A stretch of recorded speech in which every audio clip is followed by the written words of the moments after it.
o'rtoqlar, esinglardami? Yoshligimizda yangi oyoq kiyimimiz ojomiz adijamiz bersa, hidlab o'tirardik. Haqiqatda bor, yangi oyoq kiyimi hidi boshqacha bo'lardi. Sizlarga hozir Dilmus Maxim Gorki filialidan shunaqangi udobni, yumshoq, cho'ntaginglar bemalol ko'taradigan, havo 100% o'tkazib beradigan yozgi krossovkalarimizdan ko'rsataman. Qaranglar yaqinroqdan. Shunaqa yurishinglarga juda ham qulay, mazza qilib kiyib yurasizlar.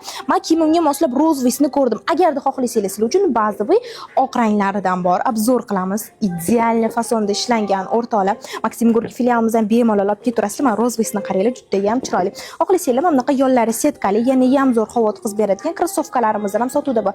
Mana bu krossovkalarimizning narxini 275 mingdan qilib beramiz Maxim Gorki filialidan. Mana bu esinglarda bo'lsa, rosa trendda yuribdi. Mana shu chiroyli bo'lgan krossovkalarimizni juda ham chiroyli qilib ishlangan qizlar, chiroyli narxlarda qilib beramiz. Xuddi xohlasa mana bunaqa variantlarimizdan bor. Mana buni qaranglar, idealni, balandligi ham вообще zo'r. Xuddi xohlasa hammasini sizlarga obzor qilib ketyapman. Bemalol Dilmusni Maxim Gorki filialidan kelib mazza qilib покупкаларni amalga oshirib ketsanglar bo'ladi. Manzilimiz shunagina Maxim Gorki Media Parkka podvalda joylashgan. Obuvimiz yoqqanmasa bitta like bosib qo'ying.